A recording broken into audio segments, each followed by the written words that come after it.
तो सतना से एमपी के महाभारत आपको दिखाएंगे, जहां मध्य प्रदेश विधानसभा चुनाव में कुछ महीने ही बाकी है। सभी सियासी दल अपनी अपनी विसात बिछाने में जुटे हुए हैं। आज एमपी के महाभारत में बात करेंगे सतना विधानसभा सीट की। इस बार इसी सीट पर क्या समीकरण है और तमाम सियासी दल कौन सी रणनीति बना रहे हैं, इसी को जानने के लिए चलते हैं सतना, जहां संवाददाता अतुल शर्मा के साथ मौजूद हैं सियासी दलों के जनप्रतिनिधि और आम जनता।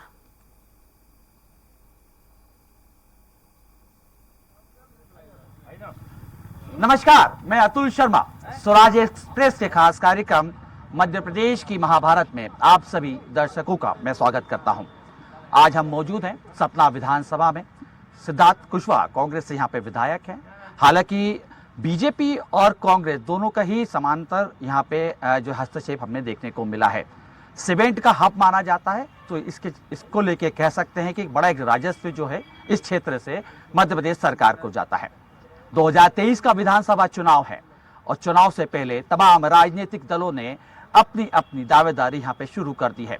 कांग्रेस का यह मानना है कि सतना में एक बार फिर से हाथ का पंजा लोग पसंद करेंगे। वहीं बीजेपी के तमाम जो नेता हैं वो दावे कर रहे हैं कि एक बार फिर से सतना के अंदर कमल खिलेगा। हालांकि तमाम जो लोग हैं, स्थानीय लोग यहाँ पे मेरे साथ मौजूद हैं, जिसमें बीजेपी के भी कुछ तमाम पदाधिकारी हैं, कांग्रेस के भी पार्षद तमाम पदाधिकारी हैं, आम जनता भी है, सरपंच संघ के लोग भी मेरे साथ हैं, कुछ किसान जो है लोग नेतृत्व करते हैं वो भी मेरे साथ है। लेकिन चूंकि विधानसभा में कांग्रेस का वर्चस्व है, यानी कि सिद्धार्थ कुशवाहा यहाँ से विधायक हैं, क्या वादे रहे थे और इस कितने वादे यहाँ से पूरे किए गए। सबसे पहले मैं यहाँ पे स्थानीय जो जिस क्षेत्र में हमारा कार्यक्रम चल रहा है उस क्षेत्र के पार्षद के पास हम सीधे चलते हैं और ये समझते हैं कि कितना विधानसभा के अंदर विकास हुआ। सर, सबसे पहले मैं आपका नाम जानना चाहूँगा। अमित अवस्थी। अमित जी, कितना विकास हुआ? आप सरकार की दृष्टि से पूछ रहे हैं कि विधानसभा विधायक? मैं विधानसभा की दृष्टि से। देखिए, हमारे विधायक के जो अधिकार क्षेत्र में जितना था उससे ज़्यादा वो जितना वो प्रयास कर रहे हैं वो हमारी नज़र में काफ़ी हद तक पॉजिटिव है। और जिससे क्या है, सरकार के विरोध में रहते हुए काम कर पाना बड़ा कठिन होता है। और हमारी विधानसभा क्षेत्र में कई ऐसे विधायक निधि से काम हुए हैं।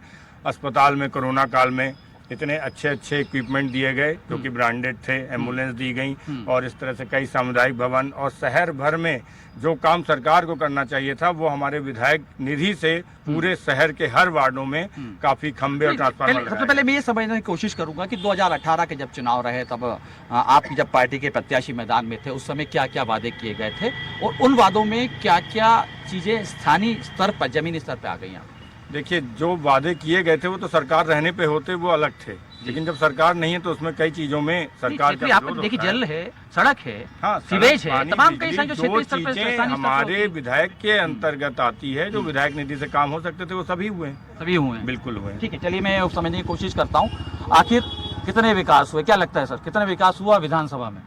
विधानसभा में विकास हुआ है और लगातार होता जा रहा है। और पहले की दृष्टि से देखिए और अब की दृष्टि से देखिए तो धरती और आसमान का फर्क अंतर है जी। कितना अंतर है? जितना आप देख लीजिए, वार्डों में जाके देख लीजिए, सड़क देख लीजिए जी। सर, क्या लगता है आपको कितना हो पाया? मैं तो विकास को बहुत दिनों से खोज रहा हूँ, मुझे तो दिख ही नहीं रहा। मिल नहीं पा रहा? नहीं मिल पा रहा। गंगा बहा दी गई। मैं पहले शहर में मोटरसाइकिल से ही लगभग यात्रा करता था और सफेद शर्ट पहनना तो मैं भूल गया हूँ सतना में। आप सफेद शर्ट पहन के सतना में बाहर मोटरसाइकिल से नहीं घूम सकते, इतना विकास है। मेरे स्थानीय पार्षद उनसे बात हो रही, वो तो कह रहे हैं सड़क भी दी, सीवेज भी दिया। नहीं, सड़क सीवरेज ये विधायक निधि की बात उन्होंने की है, विधायक निधि की बात हो रही है। यहाँ सतना पूरा आप जाइए खुदा पड़ा है और यहाँ पर एक वार्ड नंबर 26 में सड़क बन रही थी, एक ठेकेदार बना रहा। मैंने उनसे और इंजीनियर से पूछ लिया कि आप इसकी गुणवत्ता की बता दीजिए, क्या डाल रहे हो आप। उस दिन से उस ठेकेदार ने काम बंद कर दिया। 100 लोगों का मेरे पास फोन आया कि इसको काम करने दिया जाए। मैंने कहा, मैं तो ये पूछ लिया उससे कि भाई इसकी ग्रेडिंग करा लेते हैं, आप किस ग्रेड का क्या मटेरियल सड़क पर डाल रहे हो। मैं तो भ्रष्टाचार देखना चाह रहा था। यहाँ पर विकास जो भारतीय जनता पार्टी का है, मैं लगातार उसको खोज रहा हूँ, लेकिन वो लगता है कि अभी वो पालने में ही पड़ा हुआ है, अभी तक आ नहीं पाया। चलिए, कुछ और लोग भी हैं। सर देखिए, लगातार हम देख रहे हैं, हमने तमाम लोगों की बातें सुनी, आप कहीं ना कहीं किसान से कहीं जुड़े हुए हैं। कितना लगता है किसानों के लिए सरकार ने कितना कर दिया? किसानों के लिए सरकार ने कुछ नहीं किया। क्यों किसान सम्मान निधि तमाम बातें ये कर रही हैं, देखिए- बिजली का बिल माफ करने की बात कर रहे हैं। वो तो बातें हो रही हैं, घोषणाओं में बातें हो रही हैं। आप ये देख लीजिए कि जो डीएपी 500 रुपए की एक बोरी मिलती थी, वो आज 1200 मिल रही है। ठीक है। जो एक डीजल 67 रुपए था, आज वो 110 रुपए 120 रुपए मिल रहा है। तो और सवाल रहा किसानों के प्रोडक्ट की महंगाई की। ट्रैक्टर मिल रहा था 5.5 लाख में, आज वो 8.5 लाख 9 लाख रुपए में मिल रहा है। तो हर जगह किसानों को लूटा गया। महंगाई, आप चले जाइए सीड लील खरीदने चले जाइए, सीड लील 30,000 की मिल रही थी, आज वो 60,000 की बिक रही है। ठीक है। तो किसान कैसे समृद्ध होगा? किसान समृद्ध होने की दिशा में कभी जा ही नहीं सकता। ऐसी सरकार देखिए जिस तरीके से हम देखते हैं लगातार कई बार मंच से हमने देखा कि खुद मुख्यमंत्री शिवराज सिंह चौहान अपन को किसान पुत्र भी कहते हैं और साथ में कई बड़े सम्मेलन भी कर दिए। उन सम्मेलन में यही कहा गया है कि किसानों के लिए जितना बेहतर कदम मध्य प्रदेश में उठाया गया है, हालांकि कई पुरस्कृत भी मध्य प्रदेश को मिले हैं इसकी वजह से, वो अपने कहीं दूसरी जगह से दूसरे प्रदेशों में नहीं है, तो उतना काम मध्य प्रदेश में किसानों के लिए किया है। मध्य प्रदेश में किसानों को लूटने का काम किया गया है। सिर्फ और सिर्फ भारतीय जनता पार्टी व्यापारियों के लिए काम कर रही है। आज किसान एक एक बोरी यूरिया के लिए विपणन सहकारी समितियां जो बनी थी, वो इस उद्देश्य से बनाई गई थी कि किसान के घर डीएपी पहुंचाई जाए, यूरिया पहुंचाई जाए, खाद और बीज पहुंचाया जाए। लेकिन आज एक एक बोरी यूरिया के लिए किसान बड़े बड़े गोदामों में, शहरों के गोदामों में लाइन में लगते हैं, और एक बोरी यूरिया जब मिल जाती है तो पसीना पोंछ के ऐसे निकलता है जैसे कि उसने ब्रह्मा जी के दर्शन। हाँ, ठीक है। कुछ सरपंच संघ के लोग भी मेरे साथ हैं, मैं उनसे बात कर लेता हूँ। कितना सहयोग मिल रहा है सरकार का? कुछ भी नहीं मिल रहा, क्या कुछ भी नहीं मिल रहा है। सरकार के बारे में अगर आप पूछ रहे हैं तो हम लोग एक सरपंच और किसान भी है ना। किसानों की ये स्थितियां हैं कि सबसे पहली बात तो ये है कि बिजली पर बिल्कुल ध्यान नहीं दिया जाता है। अभी आप मैंने सुना कि ये कर्ज माफी की बात कर रहे हैं, को जाने कितने जेल गए, फिर बेल में आए बाहर, अब पैसा जमा किए, इतना प्रताड़ित किया गया है। यहाँ पर जब जाते हैं, अभी हमने देखा कई जगह पर उठा कर ट्रैक्टर तक जब्त करके ले आए हैं और बड़ी बड़ी बातें करते हैं कि हम लोग ने विकास को लेकर लगातार बात करते हैं, क्या विकास को लेकर जो बात कर रहे हैं? हम अपनी सरपंच संघ की बात कर रहे हैं। जब से ये पंचायती राज व्यवस्था हमारी 1993-94 बनी थी, जब से ये शासनकाल में बीजेपी राज आया, इसने हमारे सारे अधिकार छीन लिए। पंचायती राज की व्यवस्था पूरी चौपट कर दी। जितने अधिकार थे हम लोगों के बीच में, एक भी नहीं बचे हैं। आज हम लोगों की वो हालत है कि सिर्फ कह देंगे जाओ और थोड़ा सा लड़कों को पढ़ने वाले में सील मार दो, और बाकी कुछ भी नहीं बचा। पंचायत राज की कल्पना जो कह रहे हैं उसके लिए क्या है कि पूरा खाका तैयार किया गया। बीपीएल बनाने का अधिकार नहीं बचा, 2 टाली गिट्टी डालने का अधिकार नहीं बचा, खेत सड़क, गांव से खेत सड़क जो बनाए जाते थे वो भी बंद कर दिए। कोई भी मद नहीं है, आप नहीं बना सकते हैं, सुदूर सड़क नहीं बना सकते हैं, मतलब ये कुछ भी नहीं कर सकता। मैं कुछ और, हाँ अभी बताइए क्या बोलना चाह रहे हैं? हैंड पंप नहीं बनवा सकते। सरपंचों के पास हैंड पंप बनवाने का पावर नहीं है, पूरे अधिकार छीन लिए गए।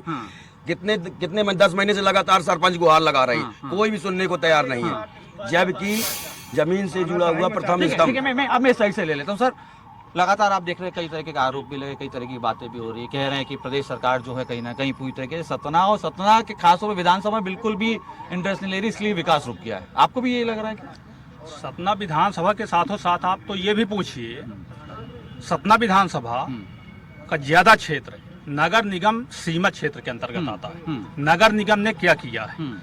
जिस जगह आप खड़े हुए हैं, ये है चौपाटी, इसमें करोड़ों का घोटाला हुआ है। इसकी जांच हम खुद करवाए हैं। 3 साल पहले जांच हो गया, आरोप प्रमाणित हो गए, आज तक कार्रवाई नहीं हुई है। एक बात। दूसरी बात, सतना नगर निगम सीमा में जितने भी प्रोजेक्ट चले हैं या चल रहे हैं, हम दावे के साथ कहते हैं, चैलेंज करते हैं, एक भी काम समय सीमा में अगर पूरा हुआ हो तो बता दे। कहना है कि मिली भगत और भ्रष्टाचार लगातार यहाँ भ्रष्टाचार तो चरम सीमा में है यहाँ पे। देखिए ये बात तो मैं समझ रहा हूँ, लेकिन मैं बात 20 साल की भी समझूंगा, क्योंकि 20 साल से मध्य प्रदेश में बीजेपी की सरकार है। ठीक है, अब 20 सालों में अब जब एक बार फिर से चुनाव आ रहे हैं, तमाम लाडली बहना की बात करें, लाडली लक्ष्मी की बात करें, तमाम ये योजनाएं फिर से लाई जा रही है, एक तरीके से रेवड़ी बाती जा रही है। ये जो मदारी की सरकार है ना, ये है मदारी। ये कैसे बेवकूफ बनाता है, ताजा उदाहरण आपको एक बताते हैं। अभी 11 इसी महीने की 11 तारीख को ये बिजली बिल के संबंध में जो अभी बात हो रही थी यहाँ पे, 1 मिनट, बिजली बिल के संबंध में बात हो रही थी। आपने यहाँ पे अभी एक प्रश्न किया है कि बिजली बिल माफ की बात आ रही है ना। लोगों को क्या भ्रमित किया जा रहा है कि बिजली का बिल माफ कर दिए हैं। ये है ऑर्डर आपके सामने। क्या लिखा हुआ है? अस्थगित किया गया है। अस्थगित और माफी में अंतर नहीं है। यानी इस तरह से पूरे प्रदेश में कुल मिला के मदारी बेवकूफ बना रहा है। ठीक है। और भ्रष्टाचार चरम सीमा में है। और ये भोपाल से लेके यहाँ जिला तक, नीचे से ऊपर तक आती है। यहाँ तो जितने भी प्रोजेक्ट चल रहे हैं, हर प्रोजेक्ट में भारी भ्रष्टाचार हुआ है। हम कई जांच करवा चुके हैं। सर, आपको भी ये लग रहा है इस चीज को लेकर कि भ्रष्टाचार की स्थिति बनी हुई है इस क्षेत्र में, क्योंकि लगातार विकास के दावे तो कई होते रहे हैं। सबसे पहले स्थानीय विधायक के कैसा काम रहा, और साथ में क्योंकि देखिए विपक्ष में रहे विधायक का ये हमेशा कहना है कि साहब मेरे को सरकार ने सपोर्ट नहीं किया। तो ये दोनों चीजों में आपको लग क्या रहा है कि आखिर कहाँ विकास, सतना कहाँ रुका हुआ है? 1 मिनट, आज सच्चाई जो है 2 शब्दों में बता रहा हूं। पूरे मध्य प्रदेश में सूखा है और मामा शिवराज 50% का भूखा है। इनकी भूख खत्म होने का नाम नहीं ले रही है। आज जब 5 साल तक मैहर का विकास लिंगारान करके रखा गया, आज कंप्यूटर से घोषणा कर रहे हैं भोपाल से बैठ के। चलिए मैहर को कर रख दिया ना। आज इन्होंने सतना में एक ऐसी घोषणा बता दीजिए, 7 साल में एक फ्लाईओवर बन के पूरा हुआ है। आज सतना में 7 सीमेंट प्लांट है। किसी विधायक, मैं कांग्रेस के विधायक की बात नहीं कर रहा हूँ, भाजपा के किसी विधायक ने, पिछले 18 साल से हमारे सांसद जी भी हैं, एक व्यक्ति को रोजगार दिलवाया हो तो बताइए। भाजपा के सारे नेता जो कभी शून्य से शुरू हुए थे, आज 1000 करोड़ के मालिक जाके बैठे हुए हैं। और गरीब आदमी यहाँ पर इतना बेरोजगारी का आलम है कि आए दिन कोई न कोई नवयुवक आत्महत्या करने को मजबूर है। आपका चाहे कलेक्ट्रेट हो, चाहे नगर निगम हो, ये भ्रष्टाचार की खदानें बन चुकी हैं। आज शहर में महिलाओं के साथ आप आए दिन कोई न कोई बलात्कार होता है। मेरे पास आप पार्टी के भी कोई लोग खड़े, मैं उनके भी उससे बात कर लेता हूँ, बाढ़ पार्टी को समझ लेता हूँ, क्योंकि तीसरा मोर्चा कहीं ना कहीं आप लोग भी बड़ी ताकत लगा रहे हैं। कितना क्या लग रहा है सतना विधानसभा को लेके, कहाँ पे रुक गया विकास? देखिए, विकास हुआ ही नहीं तो रुकने की बात ही नहीं होती। ऑलरेडी जो भ्रष्टाचार की बात है, तो जिस चौपाटी में हम खड़े हैं यहीं से शुरुआत हुई थी भ्रष्टाचार की। ये भी भ्रष्टाचार का एक अड्डा है, जिस अड्डे में हम लोग खड़े होकर डिबेट कर रहे हैं। दूसरी बात यह है कि सतना शहर चारों तरफ अराजकता, धूल और पूर्ण धूल से। कितना काम किया? विधायक कुछ नहीं, कोई काम नहीं किया। मात्र तोरण द्वार लगवा दिए, उसमें अपनी फोटो छपवा दिए बस। अपना प्रचार इसके लिए प्रचार नहीं सिर्फ अपना प्रचार किए हैं। सतना जिले का कोई काम नहीं हुआ है। चाहे वो सतना, यहाँ पे हमारे पार्षद साथीगण खड़े हैं, वो तो कह रहे हैं कि बहुत ज्यादा विकास करते रहे और तमाम इनका जो नारा है ना, सबका साथ खुद का विकास, यही हो रहा है। सबका साथ खुद का विकास। चलिए मैं इसी का सर आऊँ आपके पास आ रहा हूँ मैं। देखिए, कांग्रेस के लिए कहा जा रहा है कि सबका साथ और खुद का विकास। सर, काफी गंभीर आरोप आप लोग पे लग गए, क्योंकि आप लोग की यहाँ पे हालांकि सरकार नहीं है, लेकिन विधानसभा में तो आपका प्रतिनिधित्व है। प्रतिनिधित्व है, जहाँ पे हमारा प्रतिनिधित्व है। आप एक भी भ्रष्टाचार कोई बता दे, मैं इस्तीफा देने को तैयार हूँ। बता देना, ये तो सरकार की एक भी पार्षद का कोई भ्रष्टाचार बता दे या विधायक का। जानकारी सही रखिए। अभी पहले तो ये अपनी जानकारी ठीक करे। करना सबसे बड़ा भ्रष्टाचार है। काम क्या किया है? सरकार तानाशाही पे है। आज सरकार तानाशाही कर रही है, गुंडागर्दी कर रही है। आज हमारे पंचायतों के पूरे अधिकार छीन लिए गए। यहाँ पर कांग्रेस ने राज किया है। सरकार कुछ बचे करना हुए चाहती है, समय में तो सूखा भाजपा करने ने की राज कोशिश किया कर रही है। कांग्रेस भाजपा दोनों जिम्मेवार है। एक नाग नाता है, बताइए आप बहुत जैसे बोलने की कोशिश करें, बताइए। अभी 3 तारीख से भारतीय जनता पार्टी ने आशीर्वाद यात्रा मझगांव से मेरी विधानसभा चित्रकूट से शुरू किया। लेकिन 2008 में माननीय मुख्यमंत्री जी जो आए, जिन्होंने घोषणा जो भी किया वो आज तक पूरी नहीं हुई। जो उपचुनाव 2017 में आए थे, उन्होंने कहा था कि मझगांव नगर पंचायत मान लो आज से हो गई। जैतवाड़ा, चित्रकूट और बरौंधा को तहसील बनाने की घोषणा किया था, आज तक नहीं हुई। 2008 में कॉलेज खोला गया, लेकिन किसी प्रकार की शंकाएं कोई जरूरत नहीं। जहां भ्रष्टाचार का सवाल है, तो पहली ही बरसात में करोड़ों के स्टाफ ड्रम, सड़क, बांध बना करके कागज में बहा दिए जा रहे हैं। महिला शक्ति भी मेरे साथ मौजूद हैं और इस समय हम देख रहे हैं मध्य प्रदेश के अंदर लाडली बहना योजना को लेके काफी चर्चाएं हैं। कहा यह भी जा रहा है कि तमाम लाडली बहनाओं का उद्धार और सशक्तिकरण सरकार कर रही है। महिला शक्ति मेरे साथ है, मैं समझ लेता हूँ कि वाकई सशक्त हो पाई महिला इन 20 सालों में। क्या लग रहा है आपको, 20 साल और लाडली बहना योजना, क्या चुनाव के समय ये सारी चीजें चल रही हैं? जी सर, जब चुनाव आता है तो खुला व्यापार है इनका। सीधा व्यापार है कि ये खाते में बहनों के पैसा डालते हैं और वोट खरीदते हैं। वोट खरीदा जा रहा है, खरीदा जा रहा है, खुलेआम खरीदा जा रहा है, इसलिए खरीदा जा रहा है, वोट खरीदा जा रहा है कि अभी 20 साल से जब 20 साल से भाजपा सरकार थी तो कहाँ गई थी बहनें, ये बताइए। अपराध की क्या स्थिति बहनों के साथ है? जी अपराध को बोले, अपराध न्यूट्रल कर लिया गया। सर जब से भाजपा सरकार आई, गांव मोहल्ला घर घर दारू बिक रही है और घर घर 5-5 साल की बच्चियों के साथ इस बार यहाँ क्या होना है? इस बार क्या होना है यहाँ पे? यहाँ हमारी आम आदमी पार्टी की सरकार, आम आदमी पार्टी की सरकार आ रही है। चलिए मैं और भी बात कर लेता हूँ। हाँ सर, मैंने चलिए मैं आपसे बात देश के मुखिया के लिए कविता बनाया हूँ कि सुना हो मुखिया भुई भुई ही था। ये देश के मुखिया की है। सुना हो मुखिया भुई भुई ही था, सड़क कहीं ना देखा, आपन का सब बड़ा मनसी रखा, करा तू सब क्या लेखा। एक बार सरपंची पाया, एक बार सरपंची पाया, तू लगाया लक्का, और उसके कारण 2 बार स्थान हुआ है पक्का।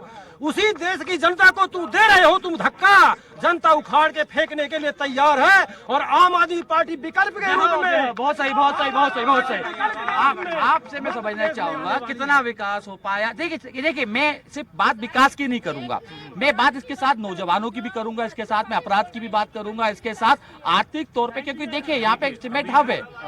मैं शिवसेना पार्टी की तरफ से हूँ और ये मुद्दा जो है, जो मैं समझ पा रहा हूँ कि यहाँ पर लाडली योजना के लिए बीजेपी गवर्नमेंट कर रही है, पर मुझे एक चीज बताइए, यहाँ पर सुरक्षा किधर है? मतलब जितनी भी महिलाएं हैं उनकी सुरक्षा किधर है? लड़कियों का बलात्कार हो रहा है, ठीक है, कोई एजुकेशन, पहली बात सुरक्षा। देखो पैसा बांटना हर पार्टी बांट सकती है, हर पार्टी गैस सिलेंडर कम कर सकती है।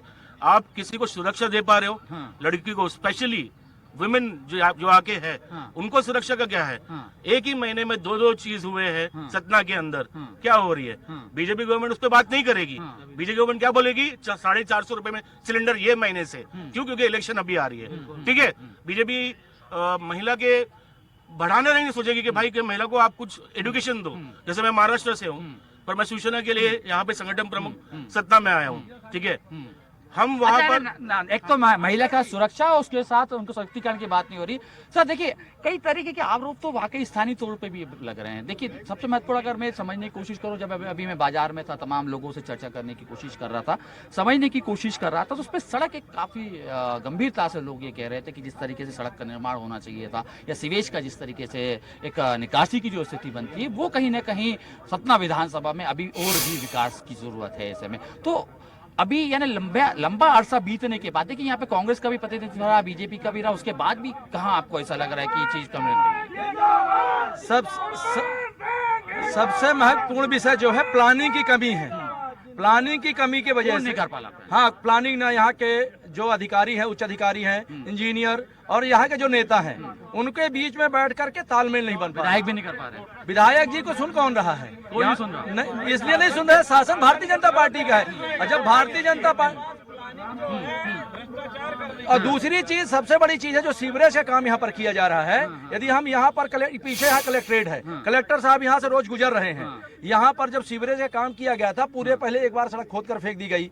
इसमें यह है कि जब आप सड़क खोद रहे हैं, आप 500 मीटर सड़क खोदिए, उसमें पाइपलाइन डालिए, फिर उसका आप रेस्टोरेशन कर दीजिए उसी समय पर, और उसका प्रॉपर तरीके से आप उसका कंपेक्शन करिए। अधिकारियों और नेताओं के बीच की जो है समझदारी आपस में नहीं बैठ पा रही है, दोनों कर नहीं पा रहे। ठीक है, चलिए सर मैं आपसे भी समझने की ये कोशिश करूंगा। देखिए इस बार का चुनाव में देख रहा हूँ युवाओं का काफी क्रेज है, और सबसे महत्वपूर्ण तमाम राजनीतिक दल ये मान रहे हैं कि युवा जिसके साथ हो गया वो पार्टी जीत सकती है। मैं स्थानीय बात करता हूँ, यहाँ पे कई सीमेंट की फैक्ट्रियां हैं, लेकिन फिर भी यहाँ के युवाओं को पलायन करना पड़ रहा है। कारण क्या लग रहा है आपको? ये उसी प्रकार से, जिस प्रकार से इतिहास के पन्नों में ये लिखा जाएगा, जिस प्रकार से जन आशीर्वाद यात्रा निकाली जा रही है। किसान बिना बिजली और बिना पानी की त्राहिमाम है, युवा बिना रोजगार के त्राहिमाम है, बेरोजगारी की बेला में वो अपने आप में अपराध की दुनिया में जा रहा है। और यहाँ पे जन आशीर्वाद यात्रा निकाली जा रही, महिलाएं सुरक्षित नहीं है, उसके बाद जन आशीर्वाद यात्रा निकाली जा रही। आखिरी यात्रा निकल कहाँ रही है? डामर की रोडों में, डामर रोडों में निकल रही है, किसान कहाँ रहता है, बेरोजगार युवा कहाँ रहता है, महिला असुरक्षित कहाँ रहती हैं। उसी प्रकार के मध्य प्रदेश, जिस प्रकार से आज यहाँ विकास गायब है, उसी प्रकार से भारतीय जनता पार्टी का एक कार्यकर्ता यहाँ से गायब है। युवाओं के लिए भारतीय जनता पार्टी ने किसी प्रकार से नहीं सुना, सिर्फ और सिर्फ ठगने का काम किया है। व्यापम जैसे बड़े बड़े भ्रष्टाचार हुए हैं, पटवारी आप पार्टी के तमाम ये लोग खड़े हैं, इनका ये कहना है कि साहब कांग्रेस भी हो या बीजेपी भी हो, तमाम इन दोनों ही दलों ने मिलकर यहाँ पे भ्रष्टाचार किया। मैं फिर समझता हूँ सबसे बड़ी बात यहाँ किसानों की मुद्दे की बात है। किसान को तो पहले बात तो सूखा घोषित सरकार को करना चाहिए, क्योंकि हम लोगों की खेती सब चौपट हो रही है। दूसरी बात, बिजली का पावर कट जो है इतना ज्यादा लग रहा है कि पब्लिक बहुत ज्यादा परेशान है सर। और बड़ी देर लगी आपको आते आते, बड़ी देर से मैं आपको खोज रहा हूँ कि आखिर मध्य प्रदेश सरकार की तरफ से कोई तो जवाब देने के लिए यहाँ पहुंचे। ठीक है, चलिए अब मैं ये तमाम आरोप लगे थे, इन तमाम आरोपों के आपसे जवाब ले लेता हूँ। सरकार सतना में विकास करना नहीं चाहती क्योंकि कांग्रेस का यहाँ पे विधायक है, तमाम आरोप लगा रहे हैं। क्यों ऐसा हो रहा है? जब से जिस तरह का ये आरोप है सरासर निराधार है।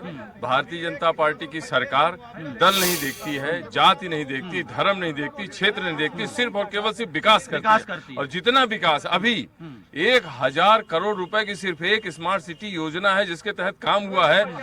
मतलब 50-70 साल से न यहाँ पार्कों का सौंदर्यीकरण हुआ था, न तालाबों का सौंदर्यीकरण हुआ था। आज मैं आपको एक छोटी सी घटना बताता हूँ कि आज अगर स्मार्ट सिटी के बजट से यहाँ पे चौराहे अगर कैमरे नहीं लगे होते, अगर उसके लिए एक सेंटर नहीं बना हुआ होता, तो सैकड़ों चोरी, सैकड़ों अपराध रुकते नहीं। मैं आपको ये बताना चाहता हूँ। इन्होंने पार्क की आप बात किए हैं, चलिए 20 नंबर वार्ड में 12 पार्क हैं, 12 पार्क में 8 पार्क ऐसे खंडाल पड़े कि वहाँ नशा मुक्ति बोले स्मार्ट सिटी दी हमने, सतना को स्मार्ट बना दिया। स्मार्ट सिटी के तहत होने वाले, हम लोगों ने नगर निगम में हर बार ये मुद्दा उठाया है। स्मार्ट सिटी से आप झील बना रहे हो, पार्क बना रहे हो, शहर में आदमी निकल नहीं पा रहा, घरों से बाहर नहीं आ पा रहा। भाग्य मनाए भाजपा वाले की पानी नहीं गिरा, एक बरसात में आप घर से बाहर नहीं निकल सकते। ये है स्मार्ट सिटी का विकास। और लगातार जो 1000 करोड़ आप माननीय बता रहे हैं, उस 1000 करोड़ का हिसाब दे देंगे तो आज दूध का दूध और पानी का पानी। देखिए बीजेपी तमाम नेता खड़े हुए हैं, ये कह रहे हैं। हाँ बताइए। देखिए आज सरपंच संघ, आज यहाँ सरपंच संघ खड़ा हुआ है। सरपंच संघ 8 तारीख से यहाँ पर आंदोलन पे अनिश्चितकाल बैठक में जाएगा, अपनी मांगों को लेकर। 1993-94 के जो प्रदेशाधिकार थे, माननीय शिवराज सिंह चौहान जी बोले थे, ग्राम सभा बहुत बड़ा सभा, विधानसभा बहुत बड़ा सभा, लोकसभा बहुत बड़ा। मैं आखिरी सर मैं ठीक है, मेरे पास समय का अभाव था, तमाम लोगों से मेरी बातें हुई, सतना में बात समझने की कोशिश भी करी। बीजेपी के तमाम जो नेता कह रहे हैं कि हमने भेदभाव नहीं किया, हालांकि कांग्रेस के जो नेता हैं वो ये जरूर कह रहे हैं कि प्रदेश सरकार की तरफ से मदद नहीं मिली, इसलिए कहीं ना कहीं सतना का विकास अधूरा रह गया। हालांकि जनता अभी भी अपने आप को ठगा ही महसूस कर रही है, क्योंकि बीजेपी और कांग्रेस दोनों ही अपनी सियासत में लगी है और विकास कहीं मिल नहीं पा रहा है। फिलहाल सत्ता से इतना ही मध्य प्रदेश की महाभारत में। आप बने रहिए हमारे साथ, फिर मिलते हैं किसी दूसरे शहर में, बात करेंगे मध्य प्रदेश की महाभारत। नमस्कार।